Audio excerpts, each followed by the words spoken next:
You know what's crazy? Some of the biggest YouTubers on the planet started off with jobs so weird, broke, or straight up chaotic, it makes their glow-ups feel illegal. Tana Mongeau was basically a walking Coachella wristband. All glitter, all chaos, and the kind of energy that says, I snuck in with a fake ID, even though she wasn't old enough to legally drink. Before she had reality shows and brand deals, she was deep in the party scene, promoting clubs, handing out flyers, and allegedly rolling with some of the sketchiest promo crews in Vegas. We're talking fake IDs, overhyped parties she didn't even go to, and convincing people the night was going to be wild when it was usually just a couple dudes vaping outside a strip mall. And all of that? It wasn't just her life, it became her YouTube content.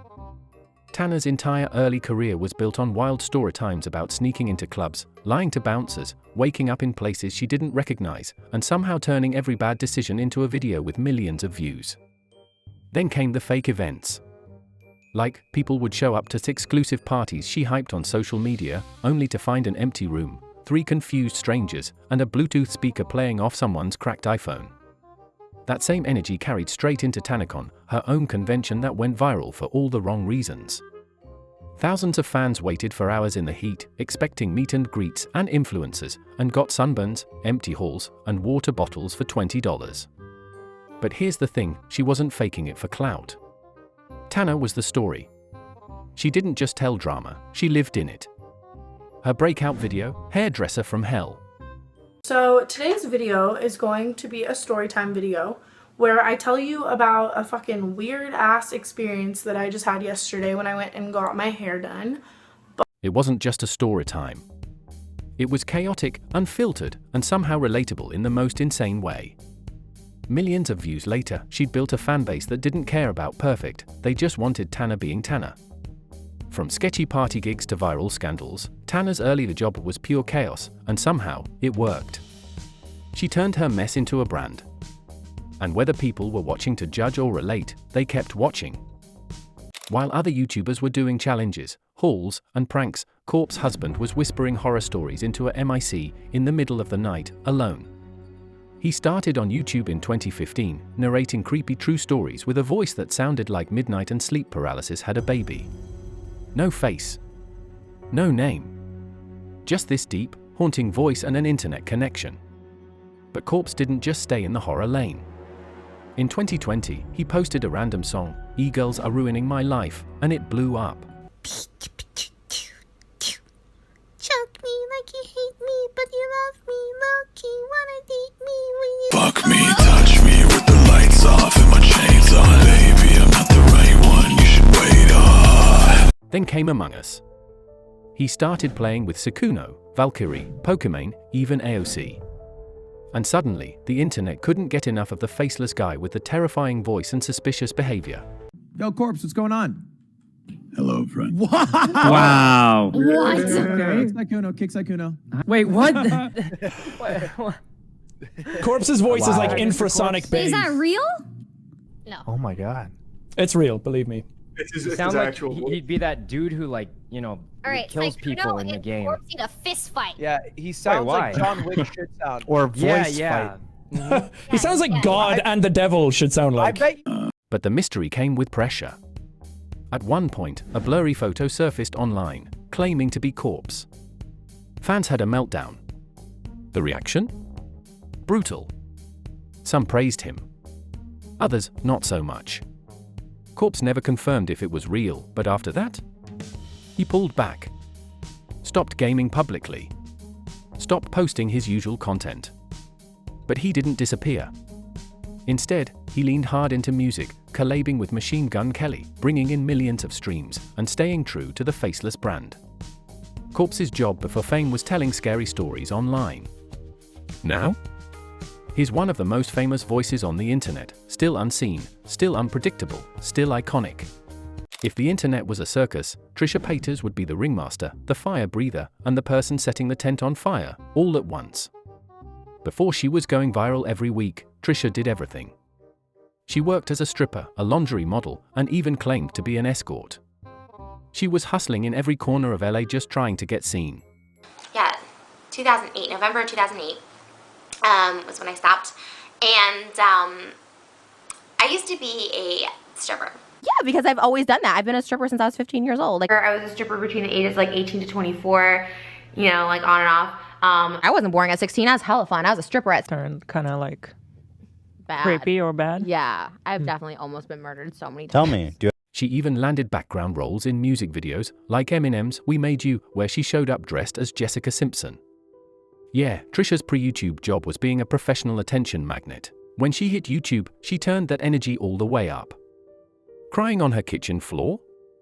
Viral. Saying she's a chicken nugget? Viral. Dropping wild takes about politics, religion, or aliens, all while eating a 12-piece nugget meal? You already know, viral.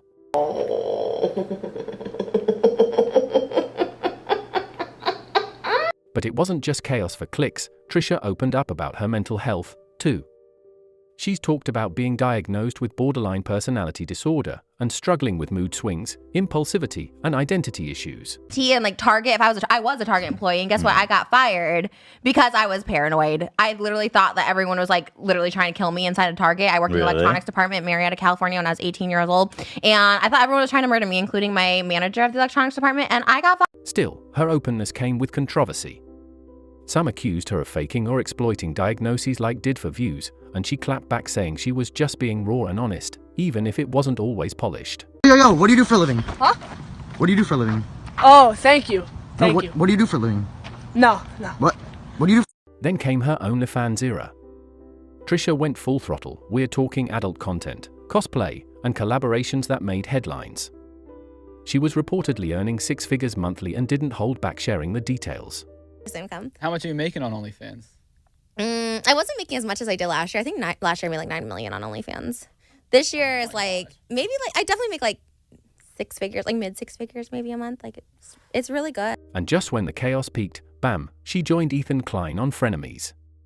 For a moment, she was internet gold, unfiltered chaos versus deadpan sarcasm.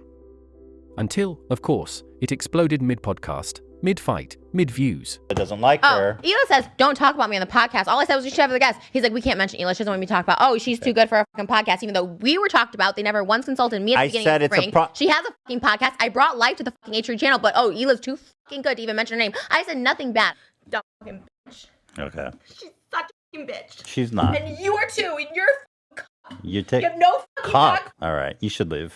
We'll talk later. Yeah, you should get out. I am going, but we're not talking later. Then the rebrand. Malibu Barbie Mom.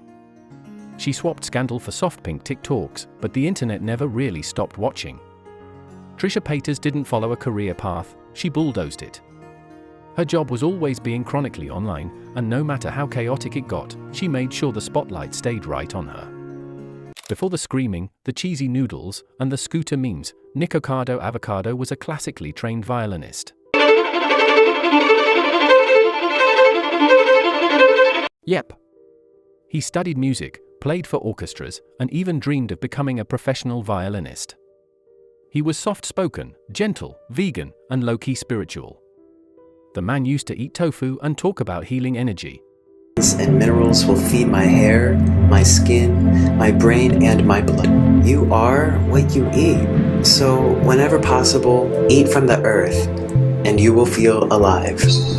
But when views weren't clicking, he made the biggest pivot YouTube's ever seen. One day, Nikocado posted a mukbang, and people clicked. A lot. Baster, up in here. Turkey baster, up in here. So he kept going. More food. More drama. More chaos. He started fighting on camera with his then-husband All-In, crying mid-noodle bite, posting titles like, "We broke up because of cheesecake," and yes, that was real.